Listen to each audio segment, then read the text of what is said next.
Jeff, what's on the menu today? Well, let me let H.J. Rose do the speaking for us. Right. And, from his book on Lysias, he writes, Lysias, a much greater orator, indeed surpassed in his own manner, is Lysias. His father was Kephalus, a native of Syracuse, who lived in the Piraeus as a metic, or a resident alien, in very comfortable circumstances, and is best known from the sympathetic portrait of him in the first book of Plato's Republic. So today, Dave, we're going to cover what I think most people would agree is his most famous surviving speech. Of Lysias. Yes. Let's do it.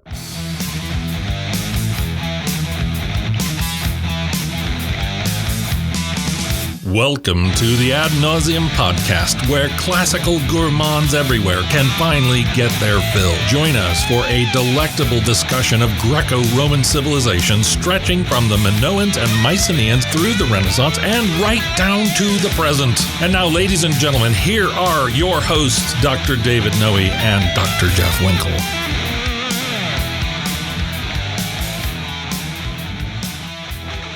Welcome, Ad Nauseam listeners, to episode 217 of the podcast. My name, as always, is Dr. David C. Noe. I'm here in the vomitorium, Spider Central, with my good friend and fabulous co-host, Jeffrey T. Winkle. Hi, Dave. How you doing today? I'm doing pretty well. Good. I'm happy today. Have you seen that beautiful weather? Have you stepped outside today? No, I have too many scholastic-related endeavors to do any outside stepping. But the sun is brilliant. It's brilliant. And after these weeks of, it seems like weeks of rain. Diluvian. Yes. I'm in a very, very good mood today. Yes. Yeah. I'm happy to hear that. You didn't ask about why we're calling it Spider Central. Oh, that did kind of, it shocked me for a moment. Didn't it sort of, I don't know, hit a different note? Well, it does hit a different note. Can you explain that, Spider Central? Well, we're in the basement here of the vomitorium, Parnassus, and it's, I don't know if the right word is infested. Oh, no, really? Well, insects infest. I'm not sure what spiders do. Yeah. But yeah, it's crawling with arachnids. They're all over this place? There are a few. It's an old house. It's been really wet. Yes. Right? And that seems to bring out the insects. Right. So you've been beating back the arachnids? Doing what I can. Yeah. Doing what I can. I cut off one leg and 8 legs grow back. Very Hydra-like. Classical, huh? Yes, very. Yeah. So you've been doing well. I'm doing well. The semester's wrapping up. Yes. The Blue Bookery is about to hit. It's about to hit. I have one more week of regular classes and then exams. It's been a good semester, but I am ready for it to be done. Now, are you jetting off to any Mediterranean climb after the end of the semester? Not this year. No? I'm hoping to take a group to Greece next year, but that's still in the planning. You're going to bring them back? That depends on how they behave. Sure. Yeah, exactly. That's understandable. And how are you feeling? All right? Yeah. I am doing well. Yeah. Yes. Doing very well. I'm glad that spring appears finally to have arrived. Yes. I've been thinking that maybe I should pick up some extra work. Oh, really? Yeah. I'm thinking, you can maybe see where this is going already. I'm thinking maybe that I'd like to get into the shaving industry. Really? Well, if you think about the businesses that have, the longest survivability, I don't think AI is ever going to replace shaving, right? Removing whiskers. I would think that would be one of the last from one's face. Yes. Right? So I thought, well, if I'm really going to get into this, I need to get an internship. Yeah. Oh, yeah. I need to get an internship. So I called up Norelco. You've probably heard of them. Of course, yes. I think they're maybe the leaders, maybe Phillips in the shaving world. Right. And I said, can I come in for a day and just see how the business, how it runs, like Gillette, Schick. They said, sure, come on in. I will make you an intern for just one day. Okay. I said, okay. So I showed up, right? Yeah. I was sure to be clean shaven. Yes. Right? But like Homer Simpson or one of these other characters, my beard comes in real fast. Yeah. So although I was clean shaven in the morning, I didn't think it would last the whole day. Right. So I'm just kind of seeing how this business works, how the industry works. It got late in the day. It was approaching the late afternoon, and I felt like I really hadn't learned enough. So I asked my supervisor, "Hey, can I stay following people around, learning the ropes, following, being kind of right behind them? Right. Can I stay till 6?" And they said no, because you are a 5 o'clock shadow.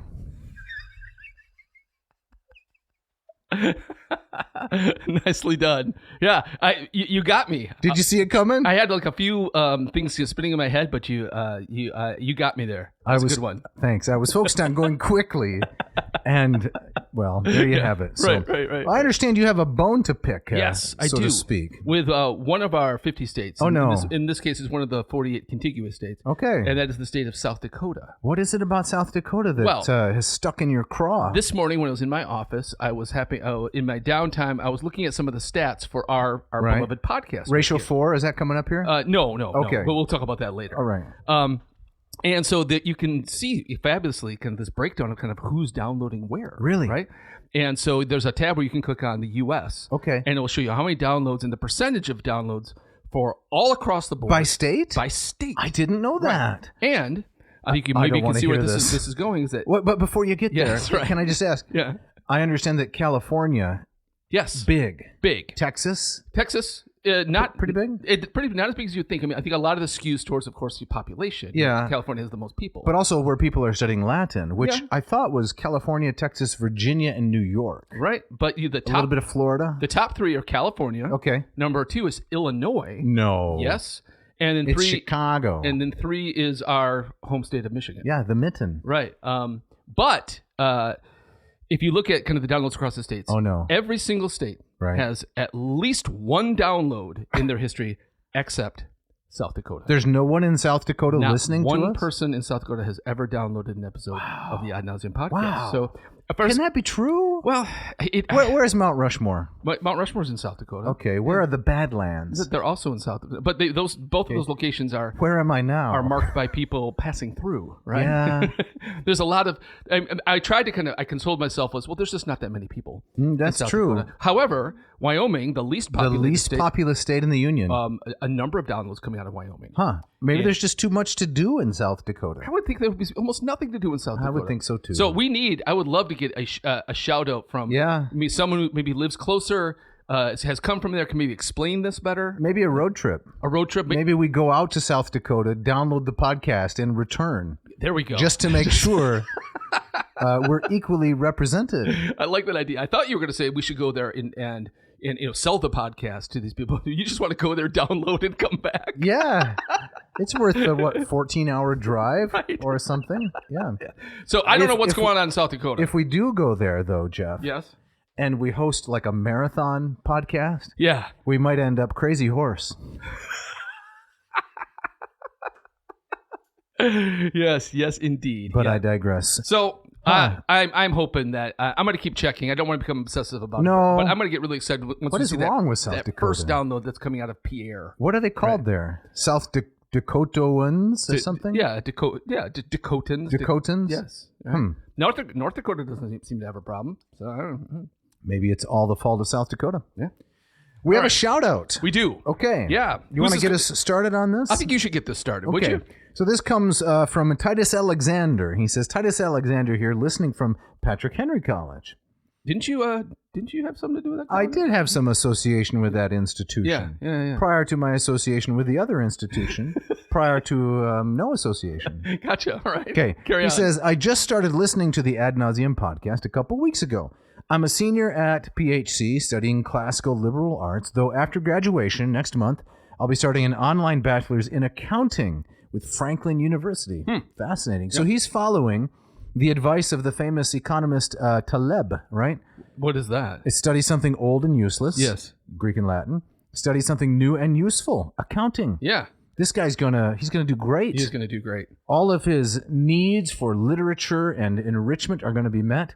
And all of his needs for food and clothing will be met by the accounting. Yeah, that really is great advice. It is. I don't think many students follow it. I don't think so much either anymore, but it really is good advice. Right, because you've got to have something, to put bread on the table, so to speak.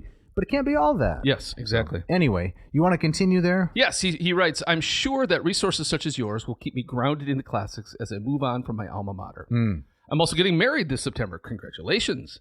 And moving out to Missouri, where my fiance lives. I'm originally from Ohio. Now, this is getting a little confusing. There's a lot of geography. In Virginia, originally from Ohio. Fiance's in Missouri. He's going to Franklin. What we would like you to do, Titus, is go to South Dakota. That's where we need you to go. Right? Anyway, continue, please. I'd appreciate any advice you have for this new stage of life, as you both have much more experience in the marriage department than I. Yes. That's the first department I was hired in, actually. Really? It was the marriage department. Yes, yeah. Titus, I can tell you a lot of things Jeff, not to do. give him one bon mot, right? One finely placed word as to how to succeed in marriage. This is advice I've given to a lot of people, and it seems maybe kind of flippant and not all that important, but that's the best kind. Yeah, never take the last of anything. Oh, so never take the last. If there's something in the fridge, or there's just something in the house that you know that your wife uses and appreciates, don't take the last one. That's very good. Always leave the last one for your wife. I just have a question, maybe. Today we're dealing with legal matters, as it turns out, so maybe this is some casuistry. What if the item is rotting? Well, can you leave it there? I think there's a rotting clause in this piece of advice. Yes. Yeah. Okay. How about you? You got any advice for Titus? Yeah, my advice is if you ever start a podcast, don't insist that your wife listen to it. Yeah. And that'll bring peace. Right, gotcha. That's all I'm saying. Right. That's all I'm saying. And then Titus ends with this very nice Greek sign-off, which is from the New Testament. He charis tu kurreu Jesu Christu meta tu pneumatos humon. May the grace of the Lord Jesus Christ be with your spirits. Yeah. Very nice. Very nice. Thank you, Titus. Thanks for listening. I have to say, Titus Alexander, I saw that name. I said, that can't be real. It's out of this world, isn't it? It's Roman and yes, Greek. Roman name, Greek name. I wonder what maybe his middle name is Mycenaean or Minoan or something like that. That's a pretty great name. It is. Yeah. Absolutely. Titus Alexander. Yeah. Okay. So, Jeff, what is on the table? We gave a little tease at the very beginning. We mentioned the fellow Lysias. Can you say more? So Lysias is one of these kind of great orators that is coming out of the late 5th century. And I think, as we said in the blurb, is that he if you Google him, he's often identified as an Athenian, which I guess he was, but he was not a full citizen. He was what we call a metic. He was a resident foreigner. Okay, so he's a metic, right? Which is a metoikos, someone who's living away from home, is the idea? Yeah. So what kinds of rights and privileges did metics have in Athens? Well, I mean, I would want to.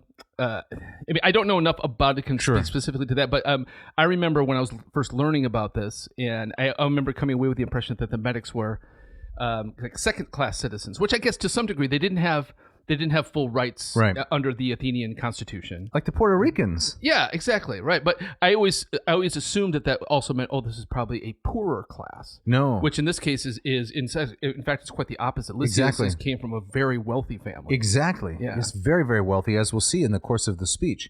I say the Puerto Ricans because they're not U.S. citizens. Yes. They enjoy some citizen privileges, but they have a lot of the citizen responsibilities. Right. So metics had to pay taxes. They could not vote. They were expected to support the chorus. Right. They were a choregos. Jeff, could you explain a little bit to our audience what a choregos is? So in the annual festival of the Dionysia, which becomes most famous for the tragic plays, the archon during the Athenian democracy would tap a few of these wealthy citizens or metics and basically say, we're going to team you up with a playwright and you're going to basically pay for everything. Yeah. So they had to pay for all of the snacks. And the lodging for the theater kids. Exactly, right. Exactly. They had to pay for the lawyers when things got kind of heated between the talent. Right. I'm sure it was very challenging. Right. They had to fund the auto-tune. Right, all that kind of stuff. Instruments. Right. And so it was kind of a noblesse oblige, right? Oh, nice. But it was considered a great dishonor if you said, no thanks. Not going to do it. Not going to do it. But it was considered a great honor, particularly if your team won. And then you were allowed to raise a monument to yourself in the city. Yeah. So it's sponsorship. Yes. Right. So in these tragedies, would there be any kind of indication that the choregos was behind it? Like in the Birds, that's a comedy. The Birds or the Frogs, would they bring out a sign that said this performance is brought to you by Lysias? Lysias. As far as I know, no. However, there's that one famous choregic monument that survives by the house of Lord Byron in Athens. Oh yeah. And it famously says almost nothing about the plays, right? But it makes sure to mention the name of the choreographer and how much money he paid. So I mean, maybe that's where you could advertise yourself. Right? Yeah. So Lysias then is a metic, and we're going to read a little bit of his biography and background before we get to the actual speech. Yes. But Lysias is part of the canon of 10 orators. Yeah. So the ancients loved making lists in a way that maybe we don't, but they love making lists. I think we still do. Do we? Oh yeah. Okay. I think there's the 10 best, 50 best, 100. I think that still That's is a right. very human thing. Top 10 things I hated about grad school, for example. Yeah, we're not immune. No. Okay, so the 10 in the canon, I'm not going to list them all, but they include such recognizable names as Demosthenes and Isocrates, and less known names like Antiphon and Dokides and others. So these 10 were put together, and Lysias is a very sterling example of what's called the simple style.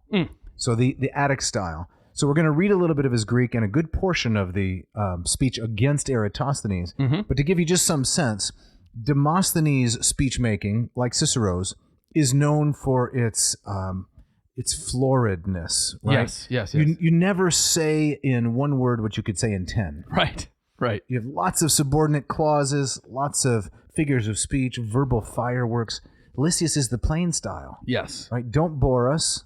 Get to the chorus. Right. He would be like the Cormac McCarthy of speeches. You pare it down to the bare minimum. Right. Yep. But not James Joyce. No, the opposite of James Joyce. Right.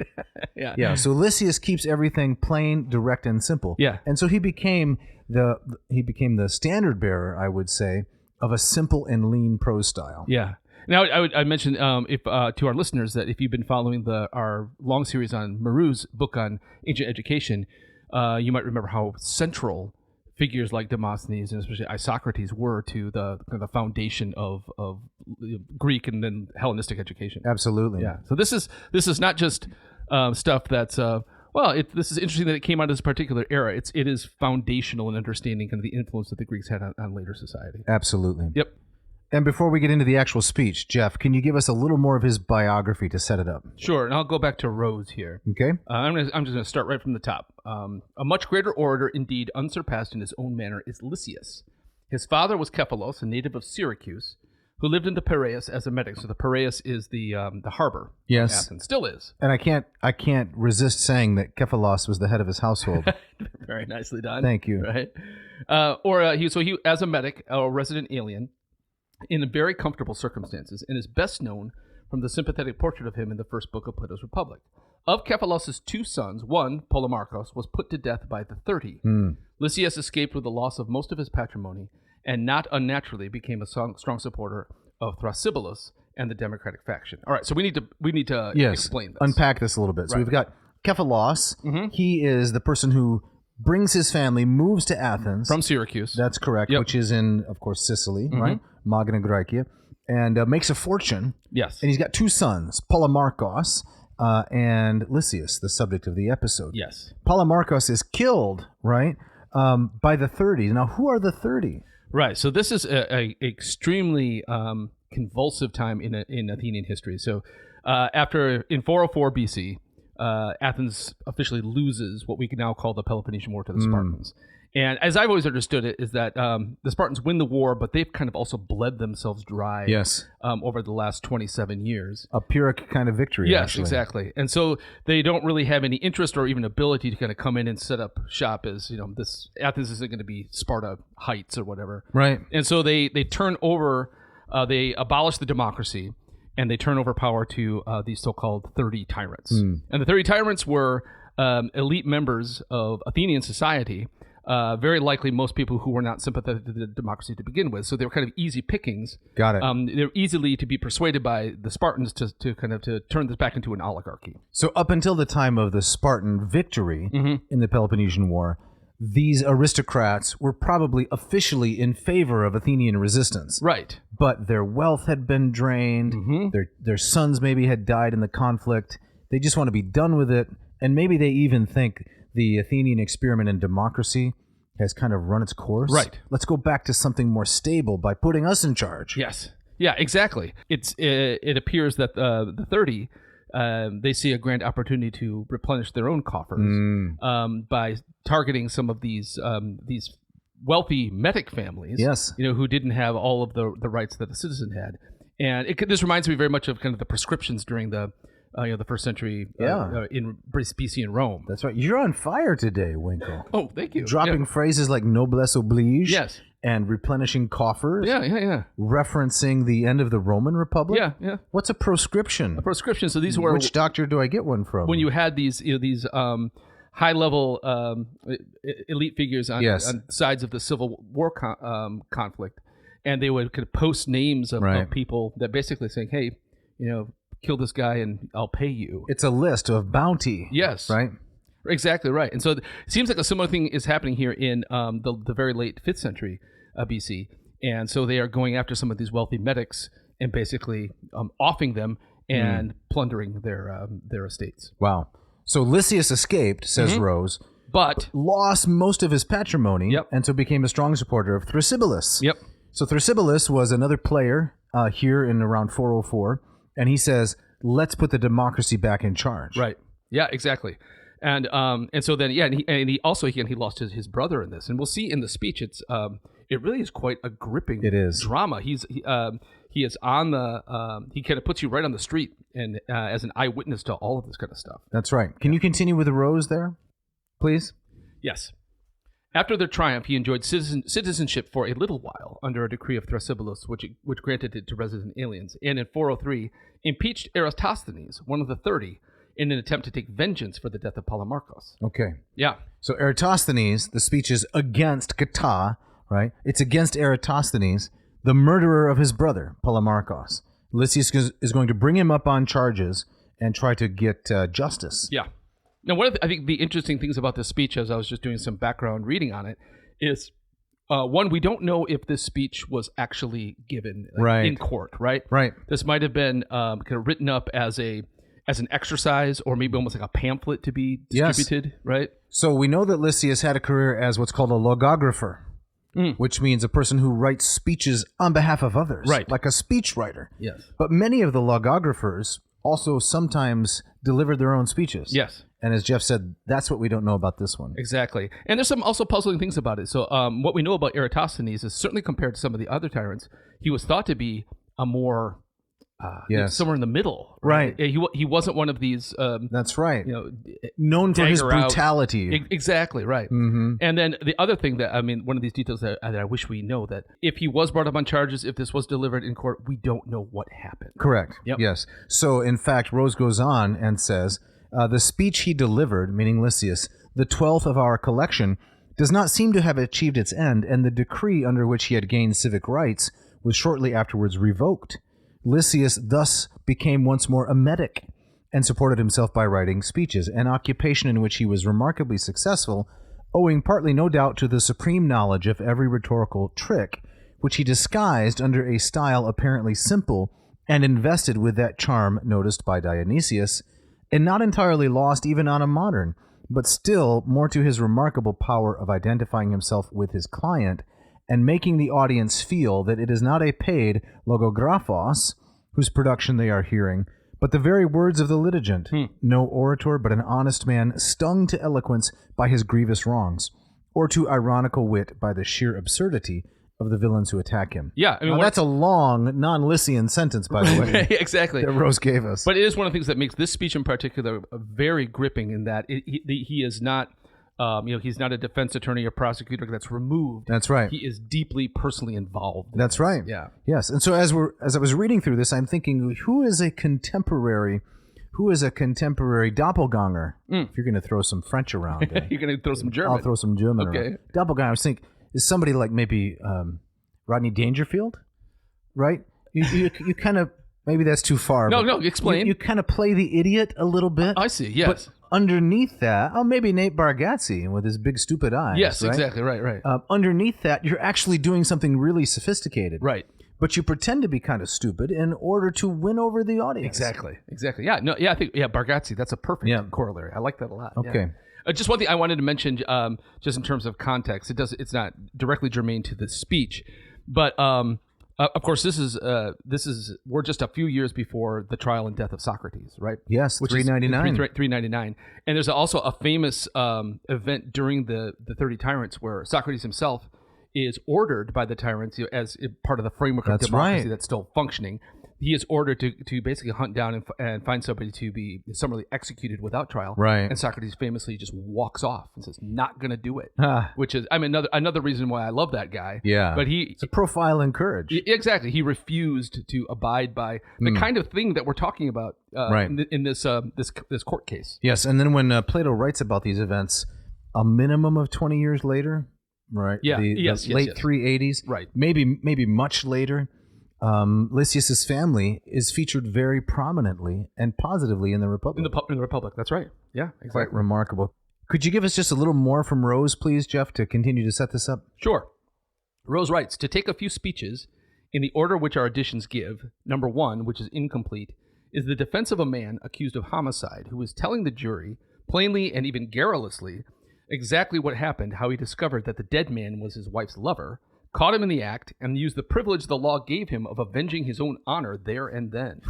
That's incredible. Yeah, I read a little bit of that as an undergraduate. Oh, if did I remember. you? Yes, with the late Rich Weavers, whose yeah. expertise I think was in antiphon, one of the 10 orators That's in right. the canon. Forgot about that. Yeah. A little bit more. Number 3 seems to bear the very stamp of truth, although we have no means of knowing how much of it is fact and how much fiction. The speaker shamefacedly admits his unruly desires and those of his accuser have led to a breach of the peace, but maintains that he has been guilty of no more than a little human frailty, while the other party is a violent and insolent rascal and a great liar to boot. So Lysias, he ran with some. Well, not ran with, but he represented some really interesting, colorful characters. Some ruffians. Yes. Yeah. If I can continue. In the 10th speech, a man who has been grossly libeled produces witnesses formally to prove the offense, and then discusses some interesting verbal quibbles raised by the defense over the antique phraseology of the relevant statute. In the 16th, a dignified citizen, undergoing the statutory inquiry, the dokimasia, on retirement from some office, improves the occasion and forestalls certain persons who mean to raise objections to his conduct by reviewing his whole career. How about number 24? Number 24, in that one, a humorous old fellow, clearly a well-known character in receipt of a dole from the public funds in respect of his poverty and bodily infirmities, defends himself against a charge of wrongfully claiming it. Thus the tone changes from speech to speech, but the language is always the purest and most natural Attic. The words arranged with an air of careless ease, the product of the most consummate skill. Majesty and the power to move the passions of an audience strongly are lacking. Lysias is not a representative of what the ancient critics called the grand, but of the simple style, and the best exponent of that style, which is who has come down to us. It is all the more to be regretted that we have but 35 speeches, genuine, spurious, and doubtful, under his name, together with a few fragments. In antiquity, there were 425, whereof 233 were supposed to be his. Wow. So again, there's, those sad percentages that, Yes. this applies to basically everything that survives from Yes. antiquity. But of course, we always wish we had much more. Of course. And Rose tells us that these numbers are given by Plutarch. Okay. So 425, of which 233 were thought to be genuine. Man. So anytime you're really successful, you're going to have a lot of imitators. Yeah, exactly. And I guess that's what he had. But still, Right. we have more than 30. That's a pretty good representation of It's the not man's bad. style. It's not bad. We have just a couple more quick biographical elements, and then we get to the speech itself. Yes. Now, these little biographical elements are taken from a volume provided to us thanks to Hackett Publishing, of course. Yes. And the title of the work is Legal Speeches of Democratic Athens, Sources for Athenian History, edited and translated by Andrew Wolpert and Konstantinos Kaparis. So it's an anthology, a collection of speeches from these Attic orators, from the canon, meant to illustrate the very kinds of things you were talking about, Jeff. Right. The close of the democratic era and the reign of the 30 Tyrants and so forth. So this is taken from one of the pages in the introductions, and it's very similar to Rose, but it has a couple of interesting side notes. It says, when the democracy was restored, Lysias was forced by financial necessity to start a career as a logographer. He even appeared in court on his own behalf to deliver what was perhaps his most famous speech when he spoke against Eratosthenes, number 12. He wrote speeches for some 30 years, amassing a fortune large enough to be able to afford one of the most exclusive Corinthian courtesans. Okay. Interesting detail provided by Demosthenes. Oh, really? Actually, Oh, later wow. on. I don't know why he would bother to say that. I don't know.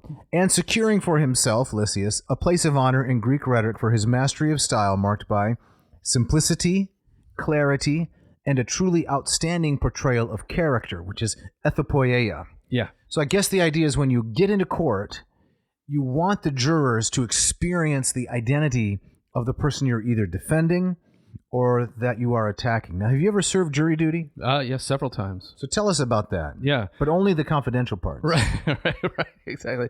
Yeah, I mean, I think that's definitely a standard approach for lawyers today. Right. Now, yeah, I once served on a jury for it happened to be a dispute over something a little bit more than a fender bender. Oh, no. And we had kind of two parties suing each other. The Scranton Strangler? Yeah.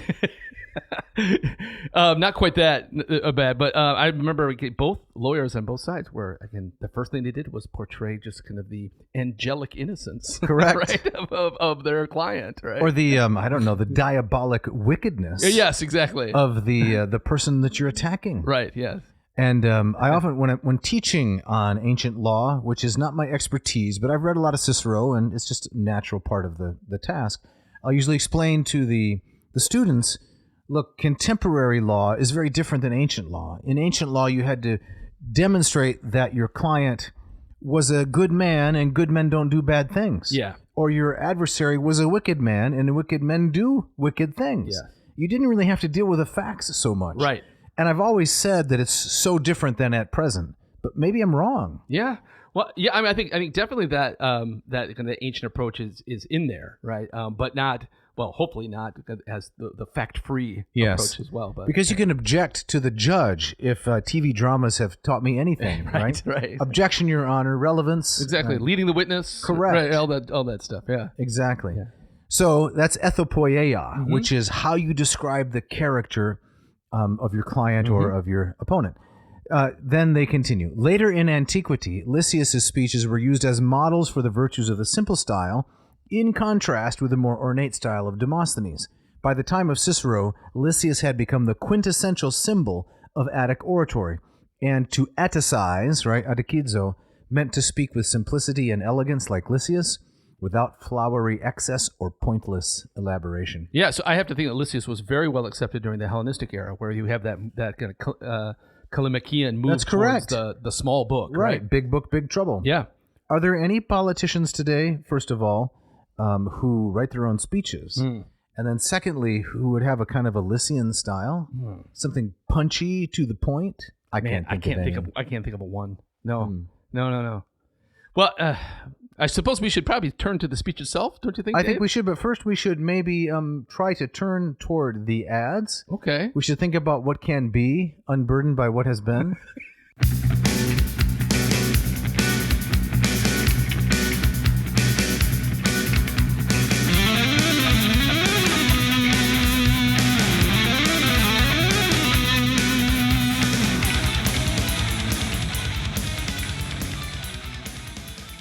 This episode of Ad Nauseam is brought to you by the wonderful folks at Ratio Coffee. Dave, Who? Ratio Coffee? Okay. You heard of these guys? Yes. Well, this morning I was in a bit of a rush to get out the door, and Yes. so I had my Ratio 8 ready to go. Okay, the night before, because you're an evening grinder. Exactly, right? You evening set grinder. it up. Yep. But even this morning, I woke up too late. I was kind of rushed to get everybody out of the house, and so I was unable to kind of do the simple one touch on my Ratio 8. However, in my office, waiting for me was the Ratio 4. Nice. And I had the time and pleasure of getting that set up and hit that button, and in a couple of minutes, I had a wonderful, perfect cup of coffee in front of me. The coffee is delicious. The Fibonacci head distributes the hot water evenly on the bed of grounds. So there's considerable off-gassing of that terrible CO2 into the biosphere. You want that. Then you're ready to go. Yeah. That's really good. It's great. I'm going to guess you used your 4 this morning? I did. I had a half batch. Oh, really? Okay. Because you can adjust the amount, right? That's right. The 8 and the 6, they were still, they're beautiful, powerful machines. But I think the 4 has a couple of nice little upgrades. Yes. Specifically that you can take the reservoir off. Right. Stick it in your refrigerator to fill up, filtered water if you want to bring it back. So, yeah, I had a really delicious cup of coffee. Yeah. So, listeners, if you want to up your coffee game, go to ratiocoffee.com. Check out what they have there. They have the flagship. There's the 8. The little brother is the 6, and That's right. The more approachable economically is the is the number 4, the desktop model. Check one of these out. And if you want one, go to ratiocoffee.com/adnauseum. And if you put in this coupon code... There's a V in ad nauseum. Of course, as always. And if you type in this coupon code, ANRatio2026, Dave, that will get them... It'll get them $20 off any machine that they'd like to choose. Now, you might say, am I going to spend $250 or even more on a coffee machine? Well, you might not want to. I understand that. But how many of those squirty plastic, disposable, hideous kinds are you going to buy before you have something that's a really good coffee making routine? That's right. And you don't have to wait in the drive-thru at the Bagel Barnery, right? That's right. So do yourself a favor and check it out. This episode is also brought to you by the great folks at Hackett Publishing. Jeff, last week I was thinking about what are we going to share with the people next time? Yeah. Because after we did a Mahru, we said it was going to be a solid TBD.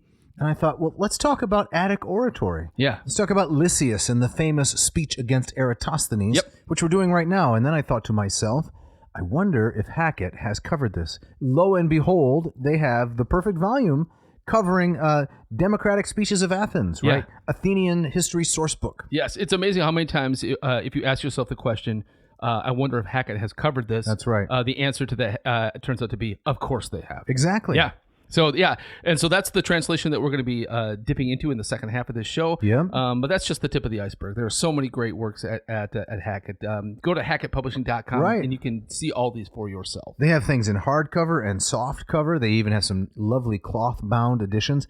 There's, of course, the really successful Royal Purple complete works of Aristotle by Reeve and Kontos. I remembered the guy's name. Nice. See? Yeah. 2-volume set. We gave away a couple of those. And you don't want to miss out on something like this. You don't. You're always going to find at Hackett attractive volumes. They're always going to be affordable. So go to hackettpublishing.com. And Dave, if our listeners use the coupon code AN2026. That's correct. They're going to get 20% off their entire order. 20%. You won't get that from one of those river-based emporia. No way. And they'll get free shipping. Yeah. And the third thing... the joy and honor of supporting our humble little podcast. Honor? Yes. They should feel honored. Okay. We'll go with that. Okay. A little bit of noblesse oblige. There we go. And finally, as we wrap up our partnership with Della Chelpka Art, we wanted to give you, the listener, one final opportunity. Della is a professional oil painter creating original work designed for your home and other spaces for that matter. If you've been living with a blank wall or some generic stock photography, Wait a minute. Yeah, what? If I've been living with a blank wall? Yeah. Have they visited my home? Have they seen? Did that hit a little close to home? Yeah, a little close to home. No, my walls aren't blank. Sorry. All right. This is a good moment to change that. For a limited time, you can use this coupon code, FINAL20, FINAL20, and you can get 20% off one of Della's amazing original artwork. So we are retiring Apelles. Yes. With the 10%. You could probably still try to use it, but I don't know why you'd want to if you can get the final 20. Yes. For 20% off. Yep. So, listeners, go to dellachelpka.art, DELLACHELPKA.art. Find a wonderful paintings. Get it for yourself. Put it on your wall. Again, once more, final 20 for the coupon code will get you 20% off whatever you choose. Check that out while it's still available.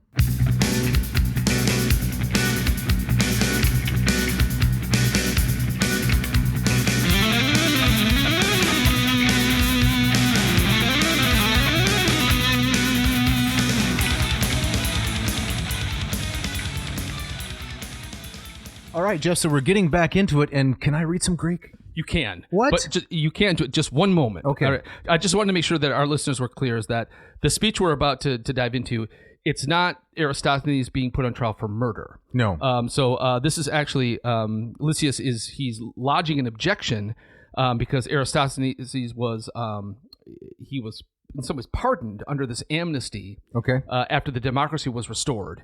And so he is objecting to that. Eratosthenes has been restored with full privileges, but because of his involvement in the arrest and murder of his brother, Lysias wants that to be struck down. Okay, so you could say that maybe Lysias has a couple of different aims. Yes. His main aim is to have Eratosthenes' amnesty revoked. Yes. Okay, but his real aim, you might say, is to get some revenge for the murder of his brother. Of course, right. Is that a fair way to look at it? Yes, that's the bit that makes this speech so interesting. Okay. All right, Dave, read us some Greek from the beginning, would you? Sure. So it goes like this. Uk arxastaimoi dokeaparanenai o andres dekastai teis kategorias. Allah pausastai legonti. Toiaute autois to megathos, kai tosaute to plethos ergastai. Hosta meton pseudomenon de notoriaton, huparchonton categoresai, metetalethi, bulomenon epen hapanta dunastai, alanange eton categoron, apepen eton chronon epilepen. Nicely done. Thank you. And it's very nice Greek, I have to say. Yeah, that sounded Lovely. great. Yeah. And the translation goes thusly.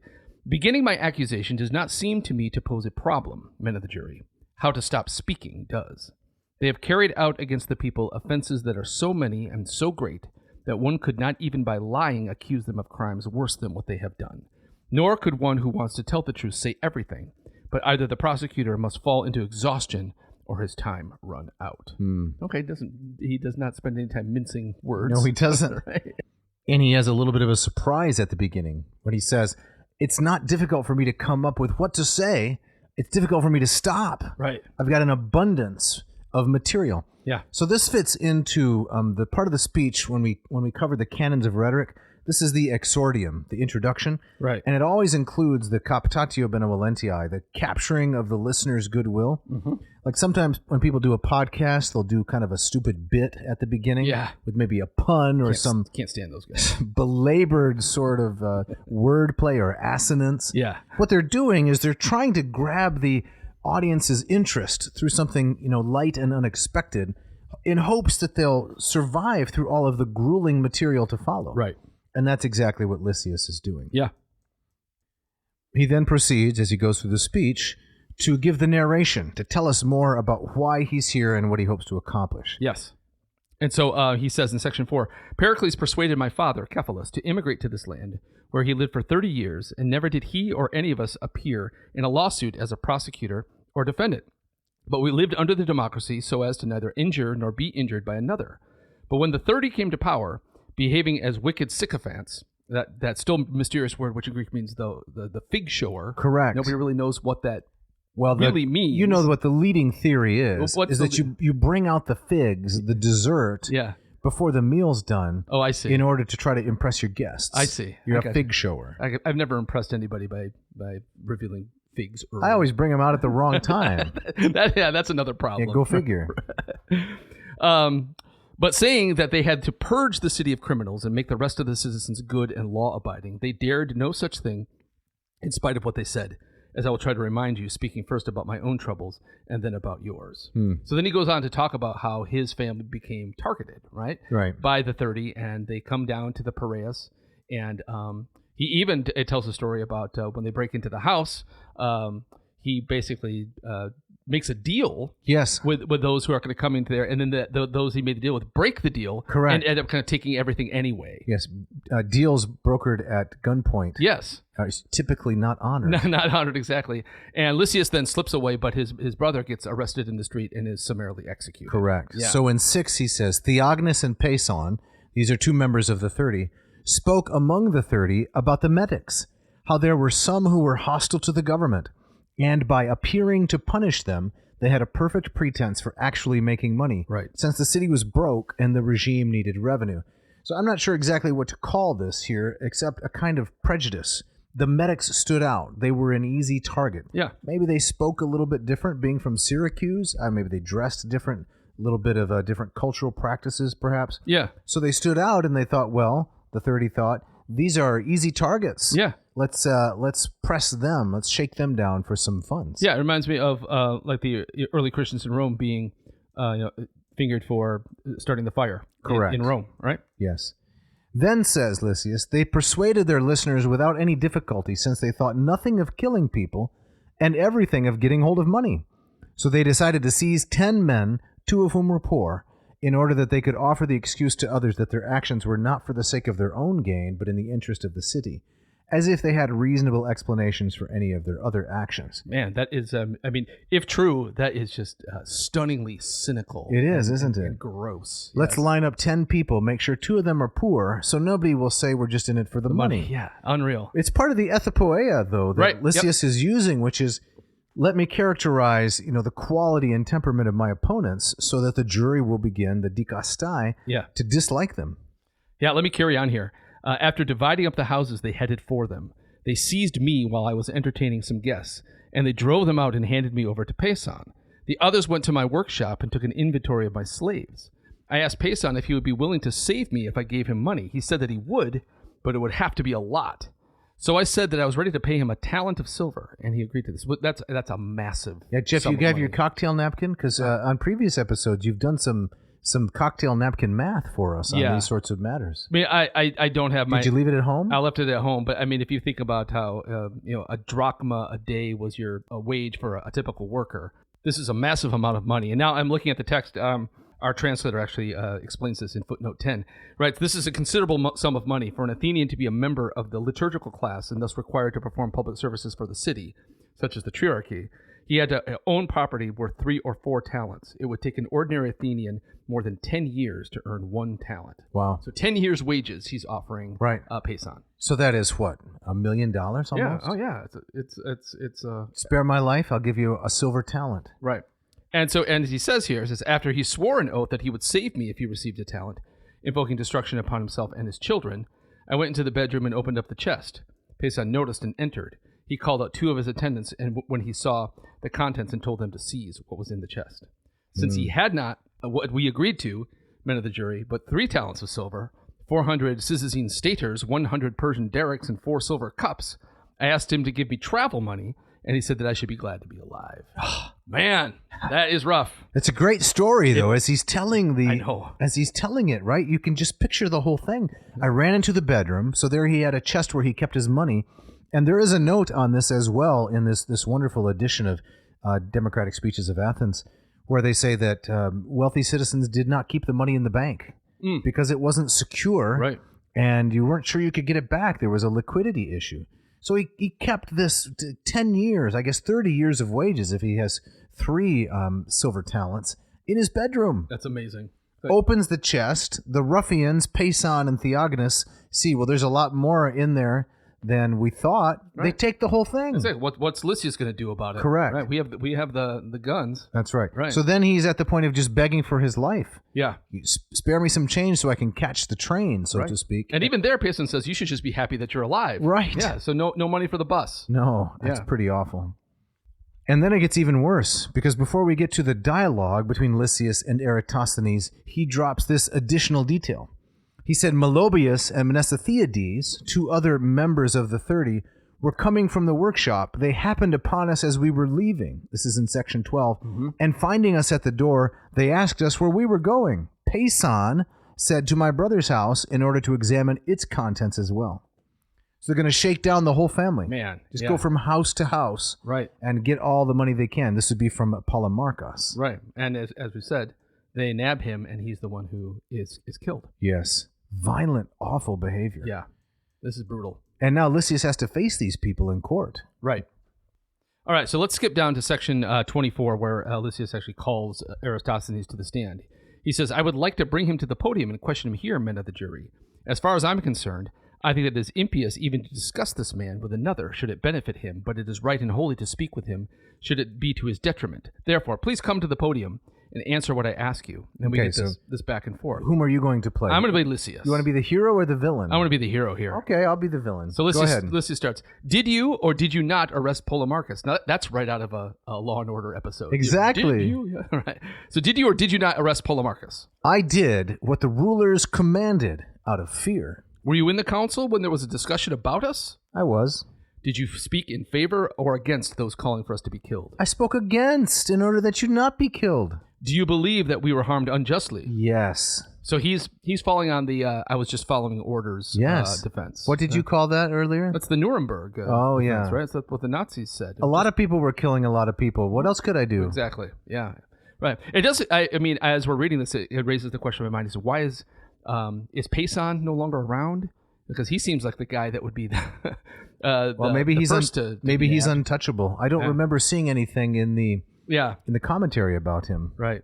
But Eratosthenes says, I actually spoke up for you guys. They just didn't listen to me. Right. No transcript, no recording. So how could you prove any of these things? Yeah. He goes on. He says, Are you saying, most cruel of all men, that you spoke out in opposition in order to save us, and you took part in the arrest in order to kill us? When the power rested in the majority of you to save us, you say that you spoke in opposition to those who recommended that we die, but when the power was with you alone to either save Polemarchus or not, you led him away to prison? Yeah. So Lysias seems to kind of undercut all of this and says, no, you held the reins of power here. You had the power to stop this from moving forward, and you didn't. Exactly. So then, continues Lysias, do you think that you deserve to be considered a good man because, as you say, you spoke out in opposition even though you provided no help, and although you arrested him and had him killed, you don't believe that you should pay the penalty to me and these men here?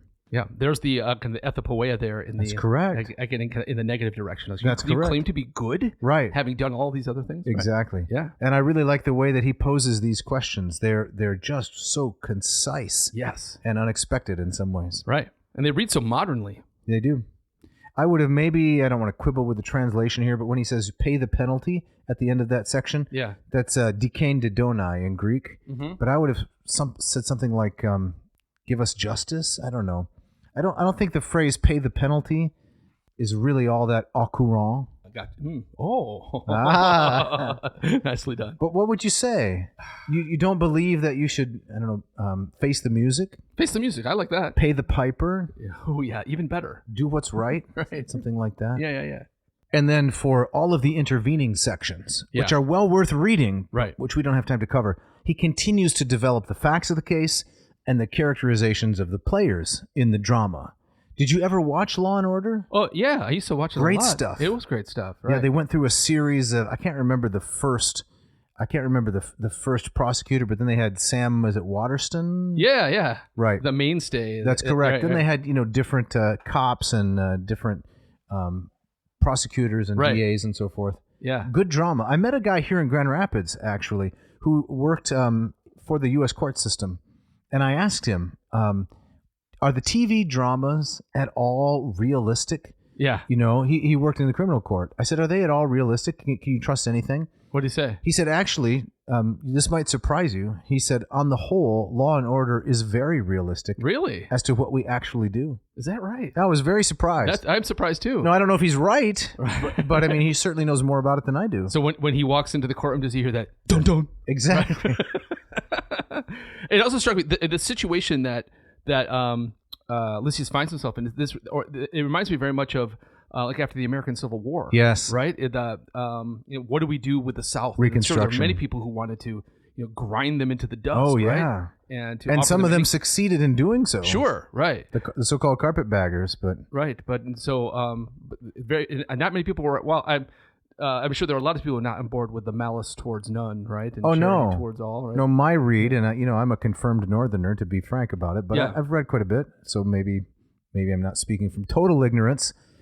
If Lincoln hadn't been murdered, the outcome might have been a lot better because he was not intent on extracting a pound of flesh. Exactly right. Yeah. And Grant often acted fairly magnanimous as well, but there were just a lot of people that didn't. Right.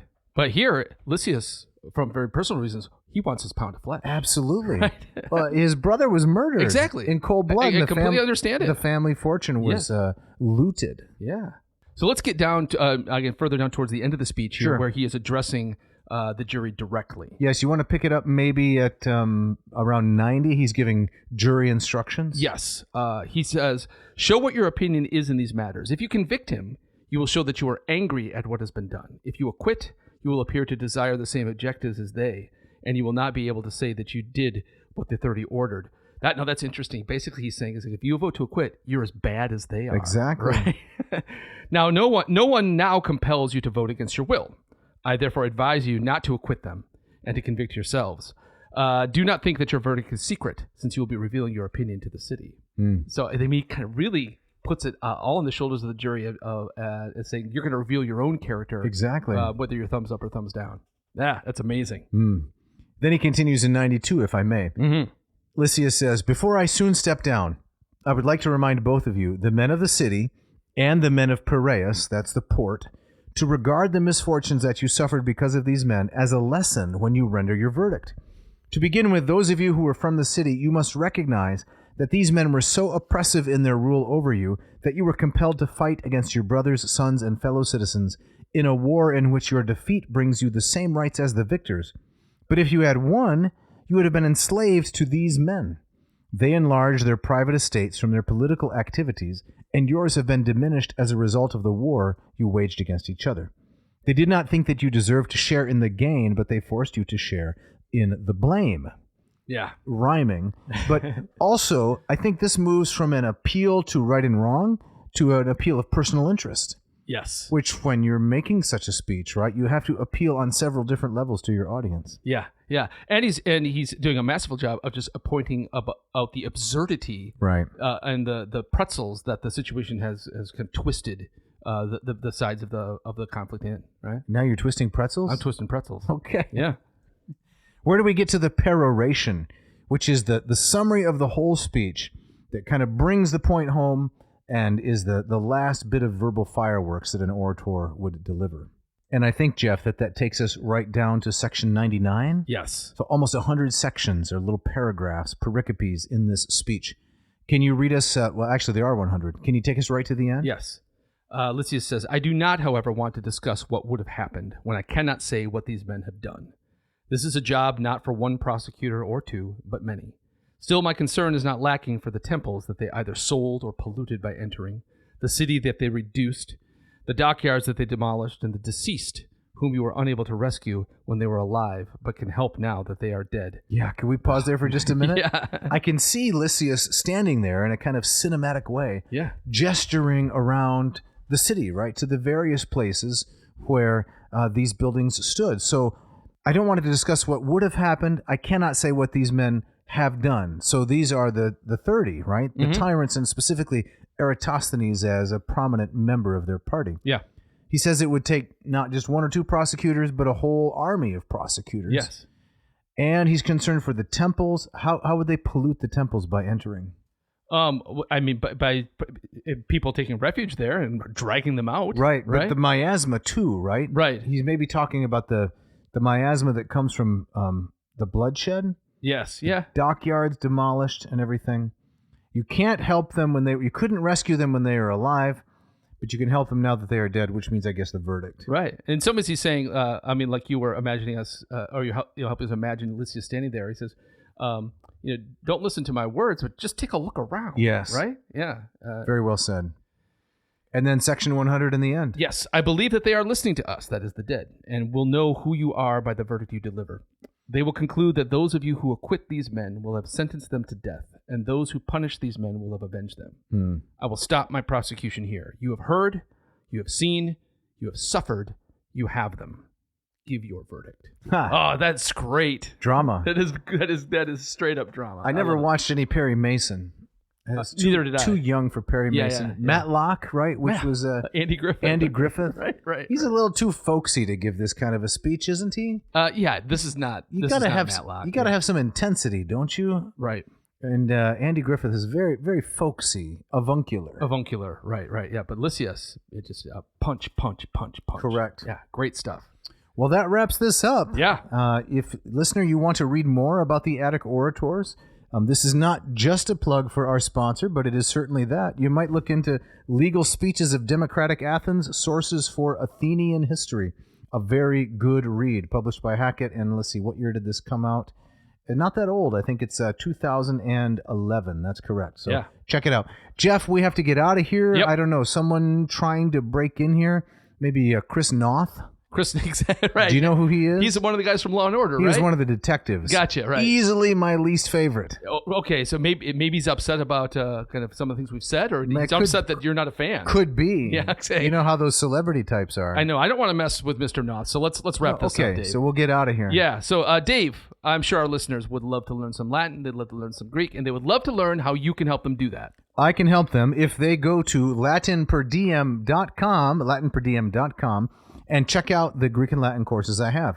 You want to read Lysias? You want to be able to read his beautiful oratory in its original language? Reading in a translation is great, but it's like kissing through a window pane. Go on. I don't know why you're looking at me like that. That's what it's like. Yeah. You don't want to kiss your beloved through a window pane. Of course not. You want to receive the real experience, and that is by accessing the language directly. Yes. Now, you're not going to be reading Lysias by day one, but if you go through about Module 3, you have most of the tools you need to read this stuff without relying on a lexicon or a grammar, because it's a very thorough and comprehensive approach to the Greek language. You can also study Latin. And on Rome's birthday, April 21, coming up, which is when I believe this episode will be released, we're running a special 20% off. We've never done this. 20% off any Latin course. There's a coupon code. You're going to have to hunt around a little bit to find it, but that'll get you started on your own Latin journey. Please check that out. Fantastic. And Dave, we got people to thank, right? Who are some people we should thank? We need to thank the wonderful Mishka Fernando, who is our sound engineer. She's not local. She's distant Mishka. But she puts this all together very nicely, and thank you for all your work. Yes. And then also Jeff Sheets, that guitarist who makes me envious every time I hear those licks. Yep. His Thrill Seeker intro, and that's then right. You hear his song Rush Hour later in the episode. Yes, the Rush Hour, because we want you to rush out and patronize our sponsors. Absolutely. That's right. And Dave, if our listeners want to get a shout out like Titus Alexander, that's correct. They can let us know that. They can write to you, Dave, at adnauseum.com. Don't forget the V. Or they can write to Jeff at adnauseum.com. Do not forget the V. There's no V in Jeff. But there is a V in ad nauseum. Yep. So you want to check that out. Tell us what you like about the show. If your name is Will or Ron, give us a corrigendum. That's right. Exactly. Otherwise, I'm sure we got some stuff wrong. Otherwise, forget about it. And just let us know that you're taking in the classics and keeping them down. All right. Yep. So for next week, Jeff, we got some things in mind. Yeah. But it might be still a little bit TBD. So maybe not say anything specifically. Yeah. Maybe TBND, to be nailed down. There we go. Something like that. Yes. So stay tuned for that. And Dave, I believe you have our gustatory parting shot. Yes, I do. And this is actually from Lysias also. Oh, wow. Topical, eh? Yeah. Okay. So this is from his speech when he's giving a speech on the murder of Eratosthenes. And it's from sections 22 and 23. It's vaguely related to food, so it counts. Yes, it does. All right. He says, as I knew that, arriving in that hour, he would find none of his circle at home, I invited him to dine with me. We came to my house, mounted to the upper room, and had dinner. When he had made a good meal, he left me and departed. Then I went to bed. That counts. That counts. Thanks for listening. Thanks.